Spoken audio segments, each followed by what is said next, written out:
Tov, jóvenes, Parshat Tazria.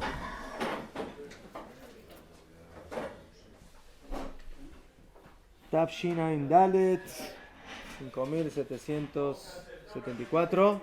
A ver, querido, por favor.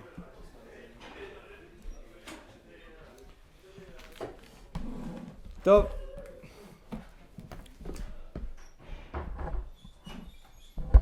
Tazria siempre es la parsha de que se habla de qué tema. A ver, ¿de qué tema se habla? De la Shonara. De lo que provoca el tzarat. Pero bueno, vamos a ir de a poquito. La caja. La primera parte de la parsha de Afka habla de la parturienta. Una mujer que dio a luz. Y nos dice la Torá, interesantemente, de que la mujer que dio a luz se transforma en una mujer tmea, impura. Lama, porque no por la sangre. Dafka, digo que ese es el punto que iba a decir. No estoy diciendo el porqué espiritual, o sea, el porqué alágico, o sea, alágicamente hablando según la Torá. ¿Por qué una mujer, qué fue lo que pasó para que la mujer se transforme en impura? ¿Qué es lo que provoca la impureza de una mujer cuando tiene apertura de qué? De su útero. En el momento que el útero, que la matriz de la mujer se abre, no importa si hubo dam o no hubo dam, normalmente hay sangre, hay sangrado. Pero a filo que no lo hubo, ¿sí? Según la Torá, esta mujer se transforma en tmea, en impura. Y eso es lo que normalmente sucede cuando una mujer da a luz, cuando tiene un hijo. O Haz Shalom, no cuando tiene un hijo, sino cuando ¿qué? ¿Qué le pasó? Tuvo un aborto. Mejor. Entonces, dice la Torá, de que dependiendo si es un zahar o una nekevá, si es un hombre o si es una mujer, entonces el proceso va a ser el siguiente. Si es un hombre, 7 días, el sangrado se va a considerar tamé, impuro. Y luego dice la Torá que 33 días teshev bidmei tahara. O sea, el sangrado que va a tener luego de los 7 días durante 33 días, que hacen un total de 40, esos 33 días su sangrado se va a considerar tahor. A pesar de que normalmente el sangrado en una mujer es tamé, es impuro, como no un sangrado de la nariz, ¿sí? ¿Estamos de acuerdo? O de un dedo, sino un sangrado del útero. Entonces, según la Torá dice de que esos 33 días la mujer, su sangrado va a ser puro. O sea, ¿qué significa que va a ser puro? Va a ser puro en relación a la posibilidad de mantener contacto con su esposo. Pero, dice la Torá, Bechol Kodesh lo tiga, Vela Mikdash lo tavo, Ad Melohot Yemei Taraz. Si ella quiere comer, por ejemplo, está casada con un Cohen y quiere comer trumá, o trajo un corbán al Bet HaMikdash y ahora quiere comer de la carne del corbán, que es un corbán que puede comerlo también la mujer. Entonces, según la halajá, según la Torá, tiene prohibido. ¿Lama? ¿Por qué? Porque respecto a ese punto, la sangre sí la impurifica. Sotomeret, en este caso la tumá es una tumá diferencial. Para unos puntos se considera tmeá, impura, y para otros puntos no. ¿Para qué se considera pura? Para el tema de la relación con el esposo. ¿Para qué se considera impura? Básicamente para todo lo demás, ¿sí? Para el tema de poder entrar en el Bet HaMikdash, para poder comer korbanot, cosas que tienen kedushá, etc. El mismo proceso, pero duplicado, es con las mujeres. O sea, en lugar de 7 días de tumá, de impureza, son 14. Y en lugar de 33 días de sangre que se considera pura para el tema de relación con el esposo, en una mujer son 66 días. Entonces, el total del proceso en un hombre es 40 y en una mujer son 80. ¿Y qué pasa luego de los 40 y de los 80 días? ¿Qué hay que hacer? ¿Qué tiene que hacer la mujer? Traer. No, pero también tiene que traer korbanot al Bet HaMikdash. Tiene que traer hatat beolá, como dice la Torá, tiene que traer korbanot. Y de esa manera se termina el proceso de la leidá, del parto, del nacimiento. Como van, en el interín la Torá habla de que al octavo día, si nació un varón, hay que hacerle el Brit Milá, Guayam Hashmini y Mol Besar Orlato. Y luego la Torá ya empieza a hablar del tema de los Negaim. Negaim del Metzorá, o sea, el hombre que tiene manchas, ronchas, como los quieran llamar, traducido normalmente de manera errónea como lepra, porque el tzarat no es lepra. El tzarat moderno quizás se llama lepra, pero el tzarat de la Torá no es lepra. ¿Por qué? Porque la lepra es una enfermedad y el metzorá no es un enfermo. Es un hombre que tiene ciertas manchas o ciertas cosas que están en su cuerpo, o en su piel, o en su pelo, o en su vestimenta, o en su... ¿qué más? Casa, en sus propiedades. Entonces, todo eso implica el tema de la tzarat en la Torah. Allá, solamente unas acotaciones para el tema de la mujer que da a luz. En general, nosotros sabemos de que en la Torá tenemos leyes de tumá vetara, de pureza e impureza. Entonces, primeramente, siempre las traducciones son problemáticas, porque cuando uno habla de la palabra tumá o tará y dice pureza o impureza, entonces, ¿con qué lo relaciona? Con limpieza o suciedad. Entonces, Kodem Kol, tenemos que saber de que cuando la Torá nos habla de tumá o tahará, nunca se refiere a limpieza o suciedad. Entonces, najón de que muchas veces o en ciertos casos se pueden conectar los términos, pero sin ninguna duda de que una mujer que está tmea puede estar higiénicamente hablando 100% limpia, pero está tmea, está impura. Y una mujer que acaba de salir del barro y está totalmente sucia, puede estar teorá, puede estar pura sin ningún problema, ¿sí? Pero está sucia. Entonces, el hecho de que está sucia no quiere decir que está impura. Ya fe. Ese es un punto que es muy básico, pero siempre hay que tomarlo en cuenta. Después, no solamente eso, el tema de la tara y de la tumá normalmente se conecta con conceptos de vida y de muerte. Nosotros sabemos de que en la Torá tenemos diferentes tipos de tumá. Tenemos la mujer que da a luz, tenemos la mujer que está en su periodo menstrual, la nidá, tenemos o la zabá, tenemos el caso del metzorá, el caso del hombre que tiene estas ronchas o estas llagas en su cuerpo, del cual habla en esta parsha la Torá.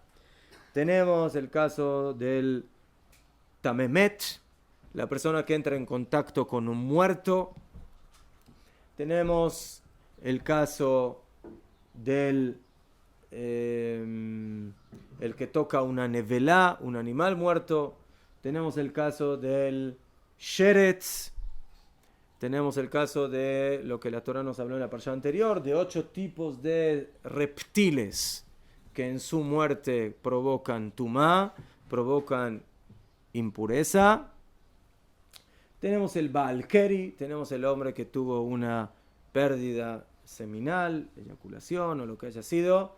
En el momento que sale, eso provoca en el hombre tumá. Y todos esos tipos de casos, de ejemplos, según la Torá, se consideran tamé.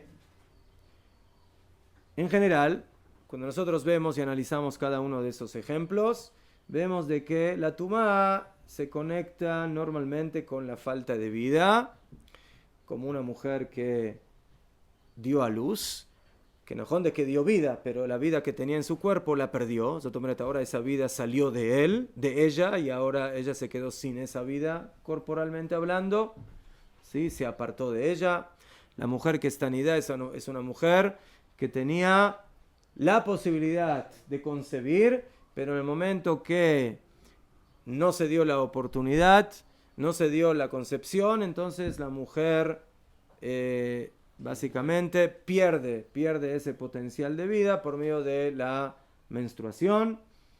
Después tenemos el sheretz tamé, el reptil muerto, y el animal muerto, y el hombre que tocó un muerto, que por supuesto todo eso está en contacto con la muerte, y así, etc. Y el metzorá también. ¿Qué es el metzorá? El metzorá es un hombre que parte de su piel está como muerta, ¿sí? O sea, la piel del metzorá en el lugar donde tiene el nega, donde tiene la llaga o la roncha, está como blanca, es como media piel muerta. Entonces, eso es el tema de la tumá. Y la tumá, en la Torá, ¿cómo se corrige? ¿Cómo se corrige la situación de la tumá? ¿Cómo una persona sale de la tumá a la tahara, a la pureza?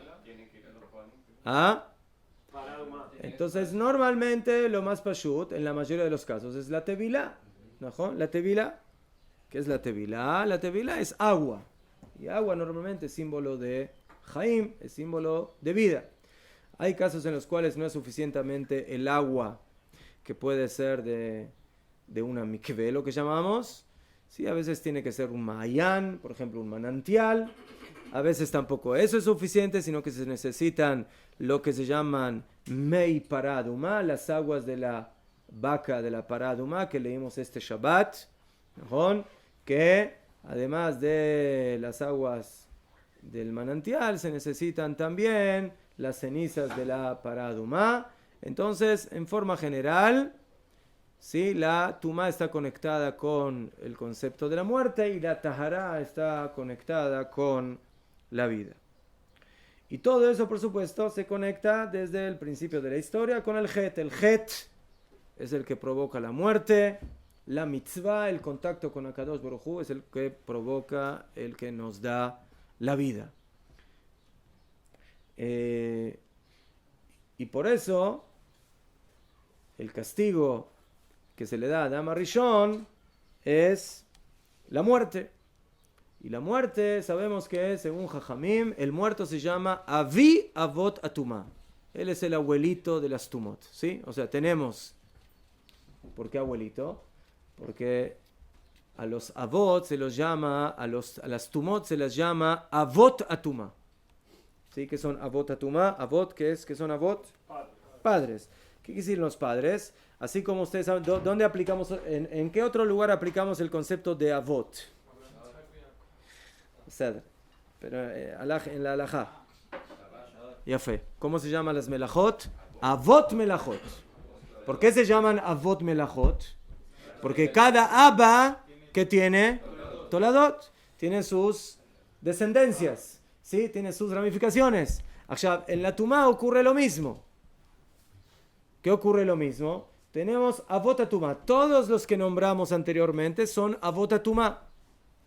Y por eso, si una persona que tocó un muerto se considera av atumá, Si él va a tocar, por ejemplo, un utensilio o va a tocar un alimento, entonces, ¿qué va a pasar? ¿En qué se transforma ese utensilio o ese alimento? Se transforma también en tamé, pero no en el mismo nivel. No en el mismo nivel de tumá. O sea, el alimento que toca a una persona que está tamé, él no sigue siendo abatumá, sino que se transforma en lo que dicen Jajamim, Rishon le tuma. O sea, Rishon significa que es Rishon, primero. O sea, ¿qué quiere decir primera? Primera ramificación de tuma. Después existe, hasta 4. Después existe segundo tipo de, segunda ramificación de tuma. ¿Sí? Después, en cosas que son, por ejemplo, trumá, puede llegar a existir un tercer tipo, nivel de tumá, y si es un corbán, puede llegar a existir hasta un cuarto nivel de tumá, dependiendo del producto, del tipo de lo que estamos hablando. Pero tenemos, ¿sí? Si el hombre que tocó a un muerto, él es abatumá, entonces, ¿qué es el muerto mismo? Él es Avi Avot Atuma. Él es el padre de los padres de la Tuma. Por eso dije que él es el abuelito. ¿Sí? ¿Sí? Él es el nivel más grande. Ya, hay un ejemplo que puede ser una excepción, que es lo que también leímos en esta parsha, el Jerev. ¿Qué es el Jerev? La espada. ¿Qué hace la espada? Mata a un muerto. Hay quienes opinan que cuando la espada mató al muerto, entonces, ¿qué nivel de tumá tiene? Como el muerto. O sea, no pasa, no es como el hombre que tocó al muerto. El hombre que tocó al muerto, él mismo no está en el nivel del muerto. Él ahora está en un nivel más bajo que el muerto. Pero hay quienes dicen que el metal que tocó al muerto, que mató al muerto, está en el mismo nivel que el muerto propiamente dicho. La sangre del muerto, entonces tiene ahí todo. No, afilo que la limpies ahora, está limpita, lo me llané, pero la tumá sigue existiendo en el Jereb. Entonces un soldado, ¿no?, que andaba con su espada, era también casi todo el tiempo. Mira, si él quería agarrar la carne de un corbán y cortar con la espada la carne del corbán, entonces si la espada estaba tmeá, primero la tiene que llevar a la tevilá, a la mikve, y luego puede cortar con la espada la carne del corbán. ¿Sí? Allá, la relevancia que tienen las alajot de tumá y tahara, ¿cuál es? 2 puntos básicos, eso siempre tenemos que recordar. Hoy en día prácticamente las alajot de tumá y de tahara no son relevantes. ¿Por qué no son relevantes? Porque lamentablemente, ¿qué no tenemos? No tenemos Bet HaMikdash y no tenemos korbanot. ¿Sí? Y por eso toda esa parte de la halajá para nosotros es bastante desconocida.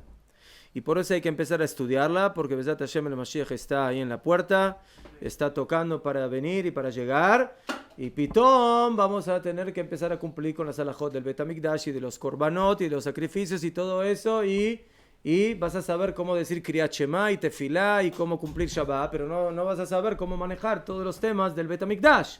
Entonces, por favor, hay que también estudiar esas halajot. ¿Quién?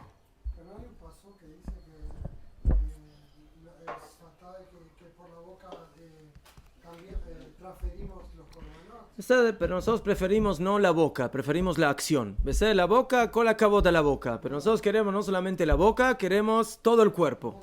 ¿Sí? Queremos hacer korbanot, queremos sacrificios con el cuerpo completo. La boca, ¿ves? La boca es momentáneamente. Pero digo, momentáneamente nos sirve. ¿Sí? Es como aquel que le dice a su compañero, te amo, te quiero, pero no hace nada para él. ¿Ves? La boca es muy importante, pero hay que hacer las cosas también, no solamente con la boca. ¿Ves? Cájase. Pero si uno está impuro, si dice los korbanot de mañana, En ¿se Shumbay. purifica? Los korbanot, de Hashuv Meod de decirlos, y Jajamim dicen de que mientras no tenemos Bet HaMikdash, entonces los korbanot ocupan de manera provisional y de manera, kamuván, parcial el tema de los korbanot, pero nada puede ocupar el lugar de algo que es lo que es. ¿Sí? Entonces, najón de que el Bet Knesset es un pequeño Bet HaMikdash, pero no es un Bet HaMikdash, es un pequeño Bet HaMikdash, no es el Bet HaMikdash.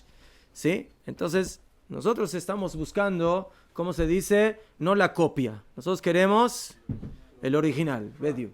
¿Qué? No. También en la época del Bet HaMikdash había tefilá. También había tefilá. La tefilá no tiene que...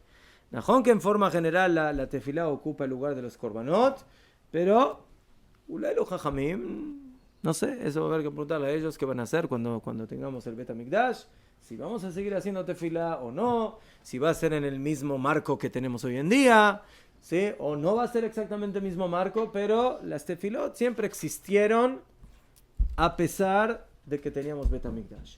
No en el marco como lo tenemos hoy en día, pero... בדיוק, נכון. El la Torah. ¿Ma? ¿Qué? Pero bueno, pero el shiur no es de tefila. ¿Beseder? Eso en otro shiur. עכשיו.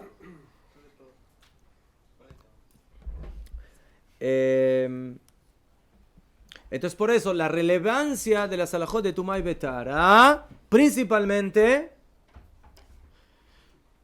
hoy en día no son muy relevantes.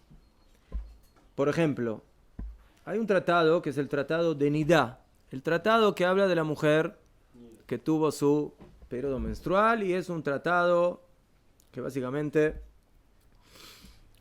está en el orden de Kodashim, de Tarot, perdón, y ahí se habla de todo el tema de la Nidá. Pero mucho de lo que se habla ahí justamente no es el tema de la relación que tiene el esposo con una mujer respecto a todo el tema de la intimidad, que como se sabe, según la Torá, la mujer no puede mantener relación con su esposo en la época de nidá, sino que tiene que ir a la tevilá para poder estar con ella. Pero en realidad la mayoría del tratado no habla de ese tema. ¿De qué habla? Habla del tema de los korbanot, del tema de los sacrificios y de todo ese tema que en realidad es el más relevante para una nidá. ¿Por qué? Porque si una mujer nidá está casada con un cuento, todos los días está teniendo que amasar truma o preparar pan o comer de alguna fruta que le dieron a su esposo. Y si está nidá, tiene un problema muy serio. ¿Por qué tiene un problema muy serio? Porque no puede comer trumá, porque la trumá es algo que tiene kedushá. Y hay que comerlo betahará, con pureza. Y si está nida no puede. Entonces, no hay de otra. El esposo va a tener que preparar las halot para Shabbat. Y no la esposa. ¿Sí? El Cohen o no Cohen comen carne de un corbán. Otra vez, cuando la mujer está en la época de nidá, no puede consumir, no puede tocar esos productos. ¿Sí? Entonces, la mujer quiere traer un sacrificio al Bet HaMikdash, no puede entrar en el Bet HaMikdash cuando quiere, tiene que estar en la época donde no está impura, donde no está nidá. Entonces, por supuesto que todo eso es relevante no solamente con la nidá, sino en general, con una persona que tocó a un muerto, con una persona que es metzorá, con una persona, ¿sí?, que es balkeri, que tuvo una eyaculación, etcétera, etcétera, etcétera. Todo el tema de Tumá Betara, su implicancia es principalmente con los temas del Beit HaMikdash y de los korbanot y de los sacrificios. ¿Okay?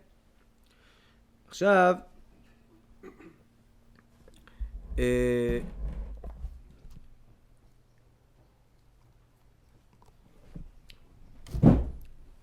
la segunda parte de la Parsha ya nos empieza a hablar de el Metzorá. El Metzorá, según la Torá, se considera el ejemplo más drástico de Tumá que hay. No por su nivel de Tumá en sí mismo, porque ya dijimos de que hay muchos que están en el nivel del Metzorá. Sí, está el el hombre que tocó al muerto, etcétera, etcétera, la mujeralidad, todos están básicamente en el nivel de Av a Tumá, a pesar de que cada uno tiene sus reglamentos de Tumá, no son todos exactamente iguales, pero hay una alajá que es bien sobresaliente dentro de las alajot de la Tumá. El Metzorá, nosotros sabemos de que Bené Israel estaba en el desierto, estaba con su mahané, con su campamento. Y en el desierto había 3 mahanot. ¿Cuáles eran los 3 mahanot que había en el desierto? Uno era mahané Shechina, o sea, el mahané donde estaba el Mishkan. Ese es el Mishkan. Después tenemos el mahané Levia, el mahané donde estaban los Leviim. ¿Cuántas familias de Leviim había? 3. ¿Sí? Levi tuvo 3 hijos: Gershon, Kehat, Merari. ¿Cómo era el campamento? Cada una de las 3 familias estaba en uno de los 3 puntos cardinales alrededor del Mishkan. Y en el cuarto punto cardinal, ¿quiénes estaban? Moshe, Aarón y sus hijos. ¿Sí? Ahí todavía no había Kohanim. Ahí estamos recién empezando. ¿Qué? Ahí había Shevet Levi. Y después, alrededor del segundo campamento, que es el Mahané Leviá, ¿quiénes estaban? Israel, las 12 tribus de Am Israel. 3 tribus en cada punto cardinal. 3 al norte, 3 al sur, 3 al este y 3 al oeste. Y todo eso está especificado en la Parsha de Bamidbar, que la vamos a leer dentro de algunas semanas. No, mes y medio. Según la halajá, cuando una persona tenía un cierto nivel de tumá, dependiendo de qué tumá era, entonces si estaba, por ejemplo, en el Mishkan, tenía que salir fuera del Mishkan y podía entrar, ¿en qué lado? En el segundo mahané. ¿Cuál es el segundo mahané? El mahané de los Levim, el campamento de los Levim. Después había otros niveles de tumá que no se podía estar tampoco en el campamento de los Levim, sino que había que salir ¿a dónde? Al campamento de los Israelim, al tercer campamento. Pero había un tipo de tamé que ni siquiera se podía quedar en el campamento de los Israelim. ¿Cómo se llama ese tamé? Metzorá. Metzorá, dice la Torá, afuera del campamento. Michutz la mahané Moshavo. Y dicen Jajamim, más de Michutz la mahané, fuera de todos los campamentos. ¿Sí? O sea, tenía que construirse su carpita ahí fuera del mahané, totalmente separado del pueblo. Entonces, prepárense los que hablan la Lashon Hara, ¿sí? Que los tienen que echar del campamento. Allá, ¿cómo sería eso hoy en día aquí?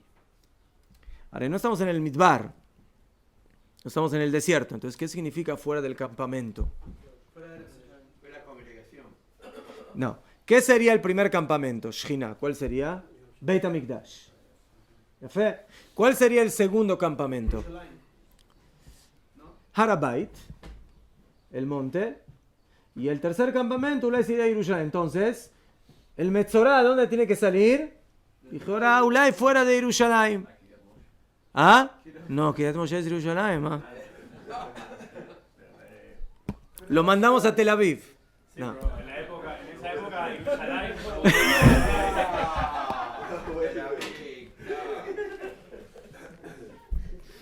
A Jordania, a Jordania. Ahí no se va a poder purificar más. De Jordania sí que creo. Ahí va, pero. Top, Bejolofen, Jajamim son muy explícitos y muy claros. ¿Por qué al Metzorá hay que mandarlo fuera de los Mahanot? ¿Por qué hay que sacarlo del pueblo? Por lo que dice el Metzorá.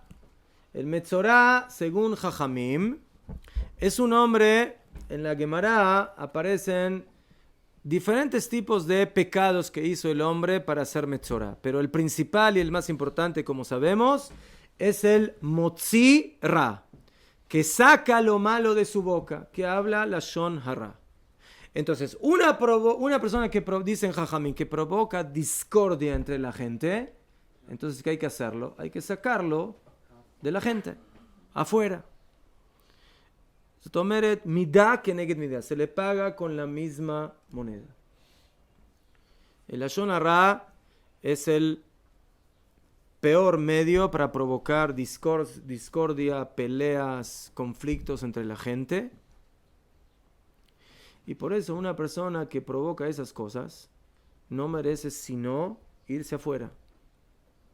¿Sí? Básicamente se aparta de su familia, se aparta de todo, de sus familiares, de sus amigos, de su vecindad, de todo, y se va a Jutza, y se va afuera. Ya, hoy en día, el tzarat no funciona. Ya, ¿por qué no funciona? No quiere decir que la gente no habla la Shonará, alevai, que fuera por ese motivo, sino que el motivo por cual no funciona es porque justamente el tzarat funcionaba cuando Am Israel estaba en un nivel elevado. O sea, el tzarat es un síntoma. ¿Un síntoma de qué? Un síntoma de pecado. Un síntoma de una debilidad espiritual. ¿Sí? Ya, ese síntoma descubre o revela de alguna manera que la persona está mal. Entonces, ¿por qué lo revela? Porque si el pueblo en forma general, en su actitud, está en un nivel elevado, la atmósfera general, ¿qué es lo que provoca? Que se revelen los síntomas pecaminosos, los síntomas que están mal. Es como cuando una persona tiene una camisa limpia, ¿sí? Blanquita, blanquita, blanquita. ¿Cuándo se nota más? ¿Cuando está toda manchada o cuando tiene una mancha? No tiene una mancha, ¿sí? Por eso dicen Jajamim de que justamente el tzadik, ¿quién es el tzadik? El tzadik es el que tiene pecados contados.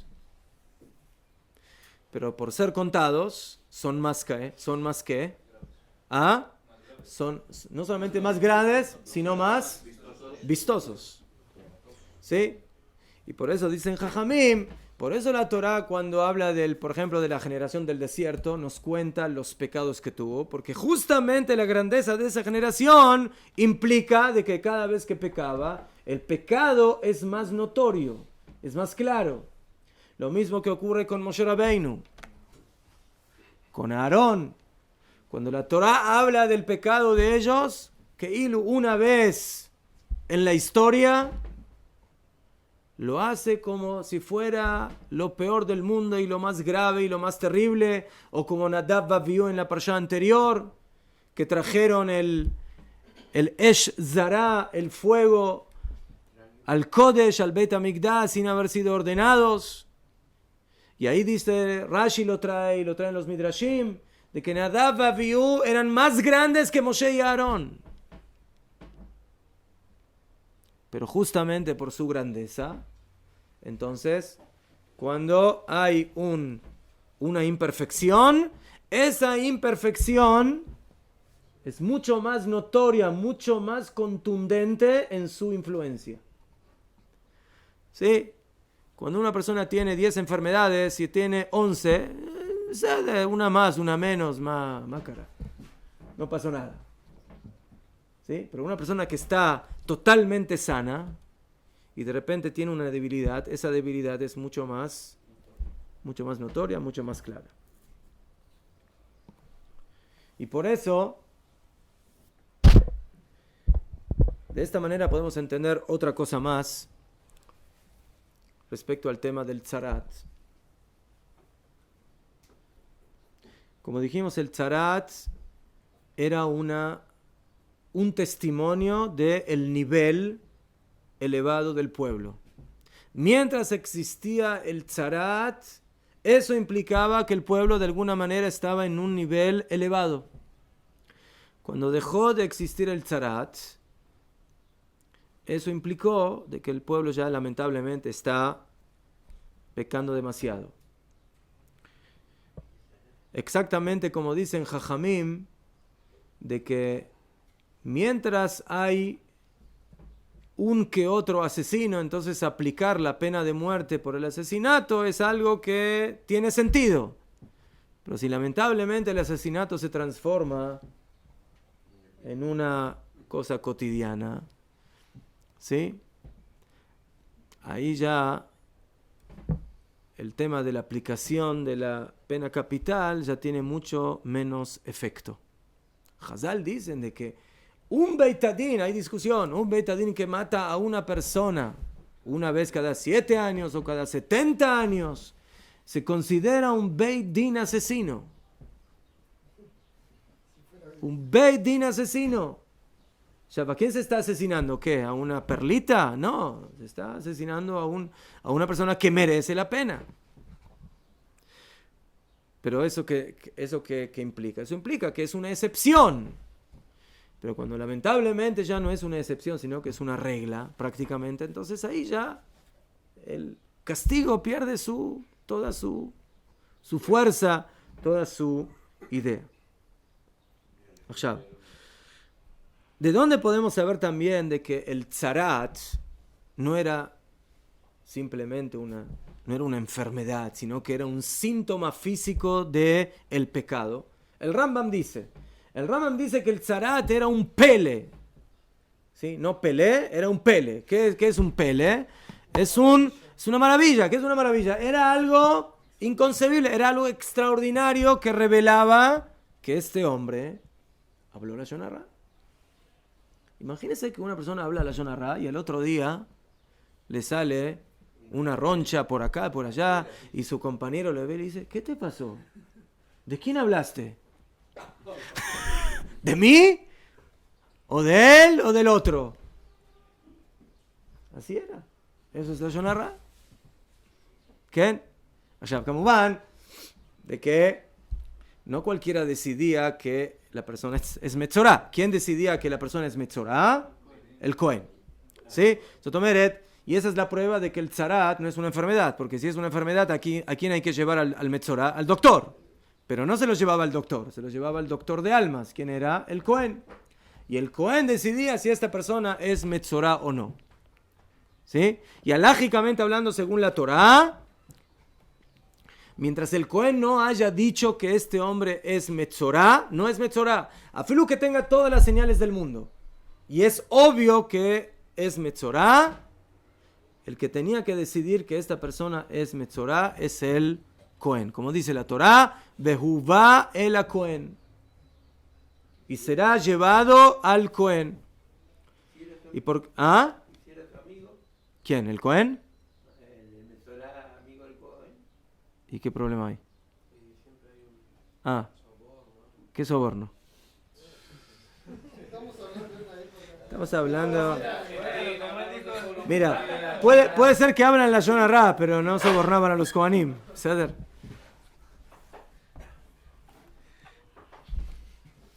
Allá. Dice el Ramban. El Ramban dice algo muy interesante. En la Torá, en la próxima parashá se habla de lo que se llama Nigei Abatim, el tzarat de las casas.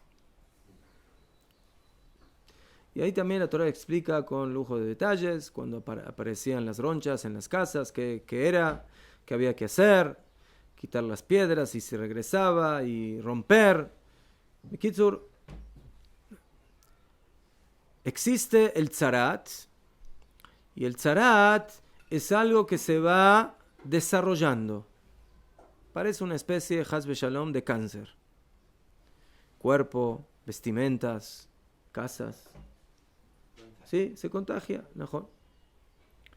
Pero la Torah nos dice, Kitavou el Eretz Kenan, cuando lleguen a la tierra de Kenan, Asher ani noten lachem la achuzá, que yo los voy a dar a ustedes como herencia, Venatati negatzarat, voy a dar la ley del negatzarat, Bebeit Eretz achuzatchem, en la casa de la tierra de vuestra herencia. De aquí aprenden los Jajamim que la alajá, que la regla de tzarat abatim de las casas, por lo menos ella, se aplicaba únicamente en Eretz Israel. O sea, si una persona encuentra una casa con tzarat fuera de Eretz Israel, puede ser que tenga tzarat. Y puede ser que venga un Cohen y vea y diga que esto es tzarat, pero eso no implica nada. No se aplica la ley del tzarat. A veces había que destruir la casa. Cuando una persona entraba en una casa que tenía tzarat, todo lo que había en la casa y la persona que entraba en la casa podía llegar a impurificarse, a ser tamé. Todas esas reglas no se aplican fuera de Eretz Israel. Así también dice el Eben Ezra, Ki ze noeg ba'aretz levada. Esta mitzvah se aplica solamente en Eretz Israel. ¿Por qué? Teóricamente uno diría al revés.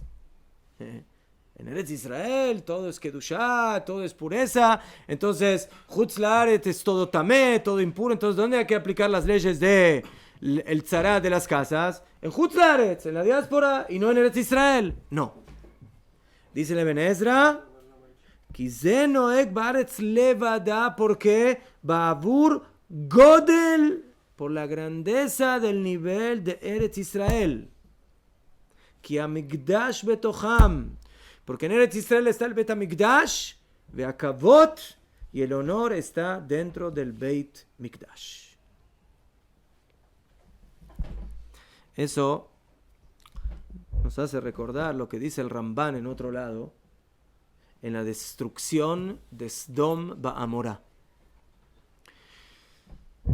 En Parshat Vayera, la Torah nos habla de las 5 ciudades de Sodoma y Gomorra que dice la Torah que eran reshaim, que eran malvados, Ra'im v'chataim la Hashem meot, eran malos, pecadores a Hashem mucho, pecadores en todos los ámbitos, morales, éticos, monetarios. Bekitsur, la corrupción era el pan, era la ley de Sdom Ba'amorá. Pregunta el Ramban, ¿ah? Este estaban en Israel, en la tierra. Oh, ya fe. Pregunta el Ramban,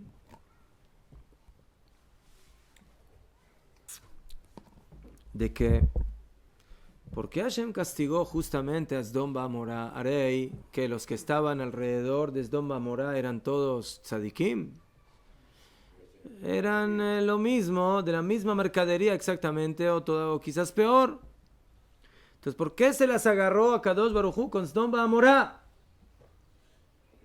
Contesta el Ramban, ¿quién? Contesta el Ramban, Pashut Meot. Los que estaban alrededor estaban fuera de Eretz Israel. Y Sdom Ba'amorá es dentro de Eretz Israel. Y dentro de Eretz Israel, el pecado, otra vez, se magnifica. Es mucho mayor. Es como pecar en el palacio del rey. Entonces, por eso, los que vivimos en Eretz Israel tenemos que tener mucho más cuidado que si vivimos fuera de Eretz Israel. No porque fuera de Eretz Israel se puede pecar, también está prohibido. Pero dentro de Eretz Israel el pecado adquiere otra magnitud. Porque aquí se siente y se manifiesta la presencia de Akadosh Baruj Hu de una manera mucho más clara que fuera de la tierra, y por eso el contraste es mucho más fuerte, mucho más duro. Y por eso la persona debe cuidarse mucho más. Y así explica el Ramban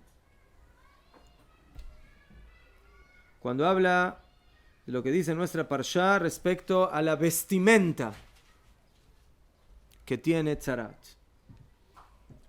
Dice el Ramban lo que sucedía con la vestimenta. ¿Sí? ¿De qué vestimenta se habla? De dos tipos de vestimenta. ¿Cuáles son los dos tipos de vestimenta sobre los cuales había Tzarat? Tzemer u Pishtim. Lana y lino. Según la Torá, cuando la Torá habla de beget, de vestimenta, ¿sí? No es poliéster. En la Torá, vestimenta es lana o lino. A no ser que la Torá diga otro material. Por ejemplo, que diga piel, cuero, o no sé, o lana, o de otro tipo de animal. Pero cuando la Torá habla de beget, está hablando de esos dos tipos de materiales. Y dice el Ramban de que lo que sucedía con esas vestimentas no es algo natural. Y lo mismo con las casas. Avalbiot Israel shlemim la Hashem. Pero cuando Am Israel estaba completo en su relación con Akadosh Baruj Hu, entonces el Espíritu de Hashem estaba sobre ellos siempre. Y eso se manifestaba en sus cuerpos, en sus vestimentas, en sus casas. Fíjense interesantemente, ¿sí? ¿Qué es el cuerpo de la persona? Su vestimenta. ¿Qué es la vestimenta de la persona? La vestimenta de su vestimenta. ¿Y qué es la casa de la persona? Es el encubrimiento de la vestimenta de la persona. O sea que cuando la persona impurifica su alma, ¿qué provoca? Provoca la impurificación de todos los niveles de vestimenta que lo acompañan en su vida. De su cuerpo, de su vestimenta y de su casa. Pero dice el Ramban, todo eso es cuando Am Israel está en un nivel de shlemut, en un nivel de plenitud espiritualmente. Y cuando a uno le sucede un pecado, Chet ve'avon, ahí, pin, de repente empiezan las ronchas, de repente empieza el cuerpo a mostrar que aquí hay problemas en su carne o en su vestimenta o en su casa, leharot. ¿Y eso qué manifestaba? Que Hashem se apartó de él. Y ahora ya no está más cuidado. Mientras Hashem estaba con él, está cuidado. Está en shlemut, está en plenitud. Cuando la persona se aparta de Hashem, entonces automáticamente el cuidado deja de existir y empiezan a manifestarse las debilidades a nivel corporal. Y por eso dice el pasuk, y yo voy a poner el negat zarat bebeit eretz en la tierra de Israel, ki imakat Hashem babaitahu, porque esa es una especie de plaga, una macá que Hashem envía a aquella casa. Y ella no se aplica sino be'eretz, en la tierra que es la herencia de Hashem. Ya esto no tiene que ver, ¿por qué? Porque es una mitzvah que tiene que ver con la agricultura o con la tierra.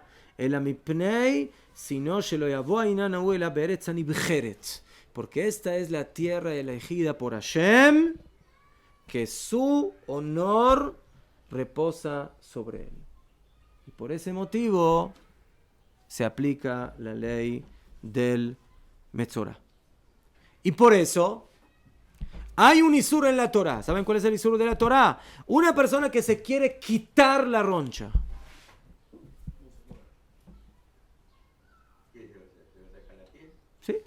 Se quiere cortar la roncha. ¿Sí? Dice la Torá, Ishamer lecha benega tzarat. Hay un solo ejemplo en el cual se puede cortar la roncha. ¿Saben cuál es? Es un caso muy especial. Cuando tenemos a un bebé de 8 días y tiene la roncha ¿en dónde? En el brit. ¿Qué hacemos? ¿Le hacemos el brit o no le hacemos el brit? Le hacemos el brit. Le hacemos el brit. Lama, porque hace dojelot hace, porque la mitzvah del brit desplaza el isur de cortar la roncha. Pero ese es el único ejemplo. Ah, no es que cortar directamente. No, si es cortar directamente, porque en el momento que... Según lo que yo sé, lo que se hace en un brit es cortar, ¿sí? No es keilu, ¿sí?